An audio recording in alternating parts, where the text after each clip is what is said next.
The truth about full-time travel is that it's awesome, but it's not perfect. So today I'm going to open up and get real honest about the reality of nomad life. I will share 5 nomad lifestyle challenges that ultimately took me out of the game for a while. But I'll also share a few coping mechanisms and the one thing that you can do that just might make the difference between full-time travel being a sustainable lifestyle versus a temporary trip.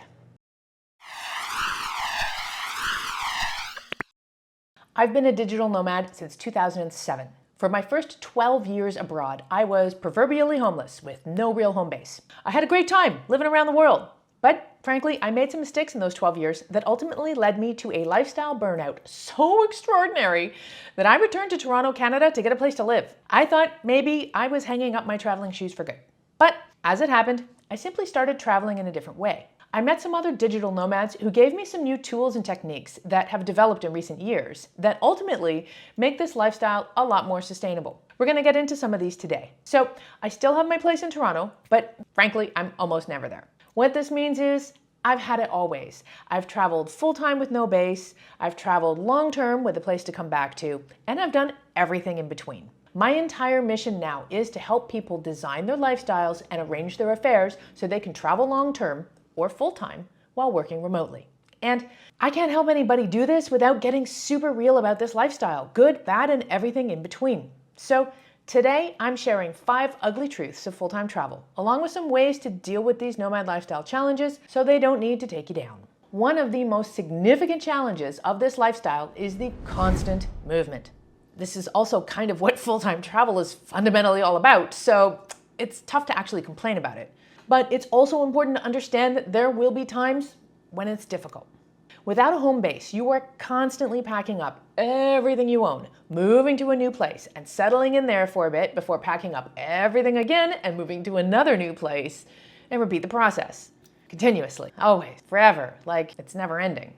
To put this in some perspective, the top 3 most stressful things in life are death, divorce, and moving.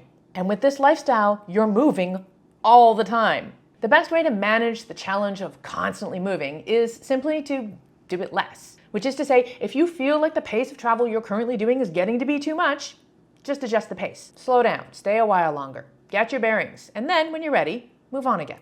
There have been times in my full-time travel career when I have traveled so slowly, it was imperceptible.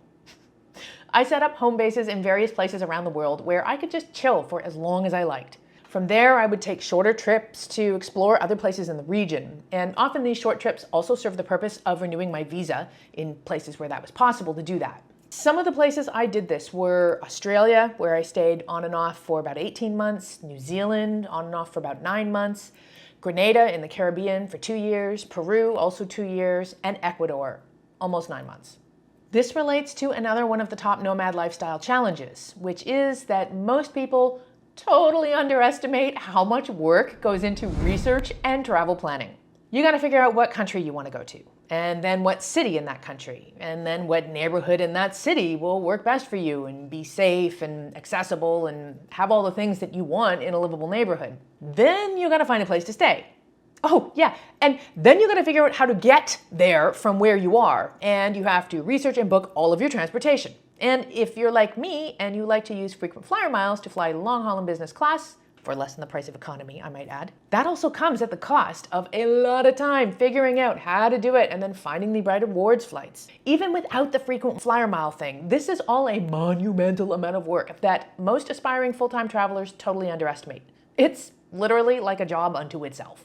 If research and travel planning is not your jam, and if that's you, I hear you loud and clear, there are ways to make it easier. Websites like Nomad List will give you a good overview of a destination, including the cost of living, neighborhood breakdown, the quality of the internet, and other things that will be important to full-time travelers.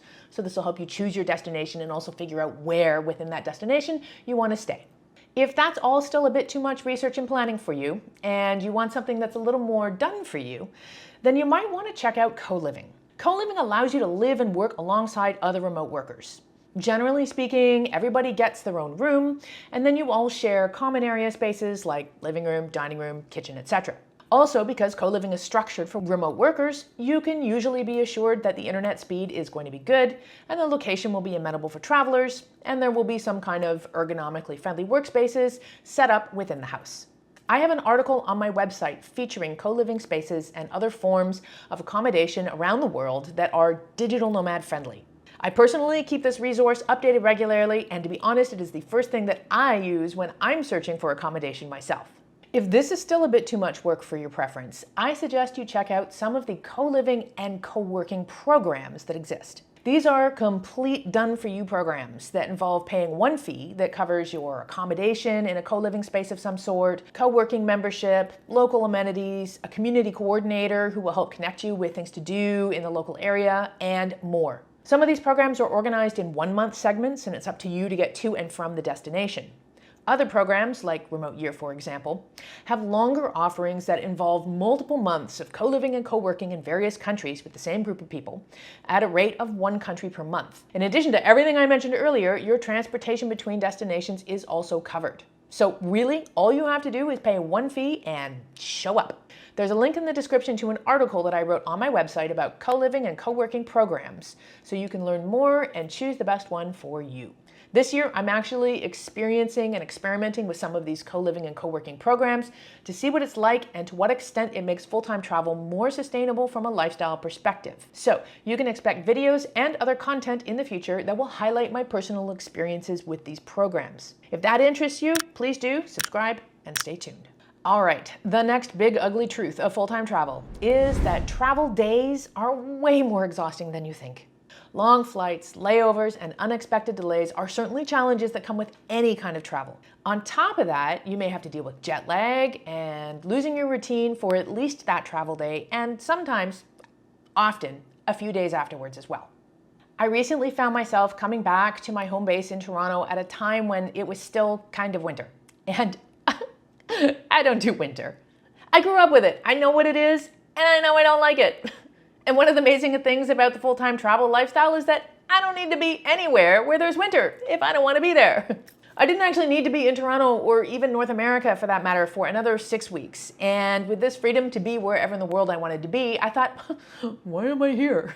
I'm just going to go to Madeira for a month. Madeira, by the way, is a place I absolutely adore and fell in love with earlier this year, and I will go back. But then I started looking into flights and accommodation, and I was looking at dates, and it was all getting rather complicated and very time-consuming. My idea of staying for a month then morphed into 3 weeks because of what was available for flights and accommodation. And I started thinking, 3 weeks isn't really long enough to justify this trip. Then I thought, hey, wait a minute. People go on vacation for 1 or 2 weeks all the time, and they deal with time changes and jet lag and all the things. I'm just being silly. Just go. But there is a difference between being on vacation and, for example, sleeping for a whole day to recover from jet lag, and being a digital nomad where basically I need to be productive from a work and lifestyle perspective as soon as I land. So as much as I really wanted to escape the cold for a little bit and get back to a place I loved, I realized it made a lot more sense to visit Madeira a little bit later in the year when I would be in Europe anyway. But this truth about travel days being exhausting is about so much more than just a flight or bus or train and a little bit of jet lag. Remember back to the first Nomad Lifestyle Challenge I mentioned earlier, you're full on moving every time you change locations. It's stressful to carry everything you own on these travel days, which requires you to be extra vigilant from a travel security and safety perspective. But assuming all of that goes smoothly and you arrive to this new land, you will dive right into the next ugly truth of full-time travel, and this one catches everybody off guard at the start. The daily tasks of life are not to be taken for granted. Now, this is a bit of a double-edged sword because for me, this is also half the fun of the full-time travel lifestyle.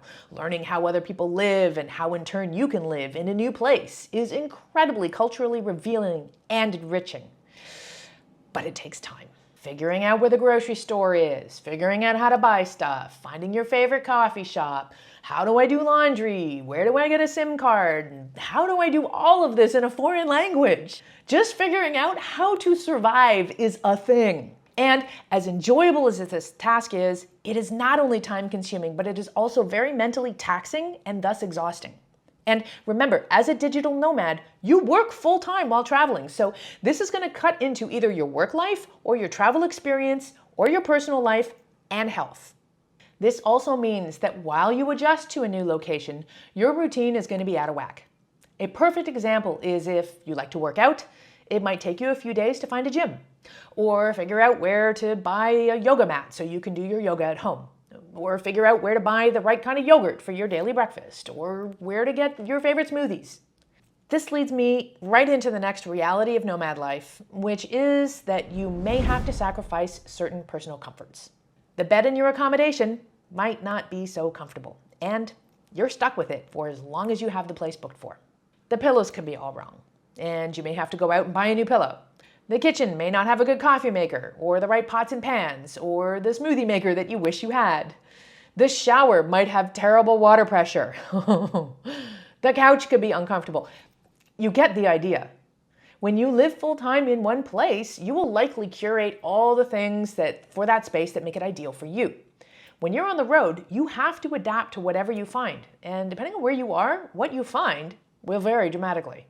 Again, I have to stress that as much as this is a sacrifice or challenge of the nomad lifestyle, this is also part of the experience of traveling full-time and learning from the inside out about different cultures and different ways of life. All right, so this video is already way longer than I had intended it to be, and quite frankly, I'm not done yet.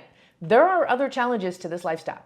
Things like you won't like everywhere you go, and you might just have to suck it up if you booked a month in a spot that you don't like. And I haven't even gotten into the whole idea that if you're traveling full-time and you're away from your family and friends in your home country, you're going to be missing out on certain key events that are happening at home, and your relationships with your family and friends are going to change. But I feel like that's a topic for a whole other video. Let me know in the comments if you're interested in learning more about the truth of being a digital nomad, for better or worse. But I would like to take just a minute now to encapsulate all the nomad lifestyle challenges that I highlighted in this episode and give you one key piece of advice that will minimize the negative effects of all of these challenges. We talked about the constant movement and the stress of moving all the time. We talked about the research and travel planning, which is a whole job unto itself. We talked about how exhausting travel days are. We talked about the daily tasks of life and how much work it is to simply learn how to survive in every new place you visit. And we talked about the sacrifices in personal comfort that you might find yourself dealing with. What's the solution to all these problems? Well, it's not a magic bullet, but it will help. Go slow. Slower than you think you need to go. If you're planning out a life of full-time travel and you think that, for example, 1 month per destination is long enough to sustain this lifestyle, I'd like to challenge that notion. Let's play it out. We start with the research and planning. You have to figure out where you're going, where you're going to stay when you get there, and you have to book all the arrangements. Then you arrive, and you have to figure out how to survive at this new destination. You're also going to do your best to try to make it comfortable and livable to your standards. Let's not forget that while you're doing all of this, you are still working remotely, full-time, and you're probably trying to get out and do various activities at your destination. You will just barely have figured out the basics of how to live at your destination when it's time to start the entire process over again with researching and planning your next move. You see how this might not actually be so sustainable in the long term? The slower you go, the more time you have to adjust to a new place and to enjoy everything the place has to offer. You'll also have time to get your work done and also to make inroads and friends where you're staying. The sweet spot for many digital nomads tends to be about 3 months per destination. But there are some digital nomads who like to travel even more slowly than that. In fact, the word slow-mad is now a thing and is typified by people who like to spend upwards of 6 months in a place before moving on. If you want to go faster, for example, 1 month per destination, then a program like Remote Year can help you achieve this with most of the work being done for you. The trade-off, of course, is that it's going to cost you more money than if you did it all yourself. But on the premise that time is money, it's a decision. And as an aside, it's important to note that co-living spaces and co-living co-working programs like these also offer incredible value in terms of having a community of like-minded people to travel and live and work with. In my last 17 years of being a lifestyle traveler, I have tried out just about every pace of travel you can imagine, from so slow it was almost imperceptible to so fast that for an entire year I was moving on average every 5 days.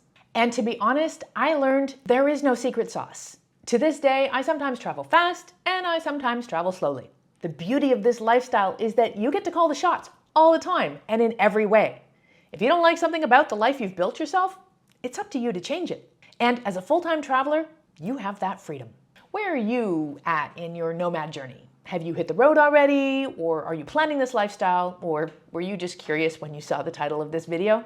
Do you have any burning questions about the nomad lifestyle? Let her rip in the comments. In the description, I will leave a link to a free checklist of 10 things you need to do before you travel long term. This will help you cover some of the bases to arrange your fares so you can hit the road effectively, stress-free, and frankly, it'll help you avoid a bunch of the mistakes that I made in the last 17 years.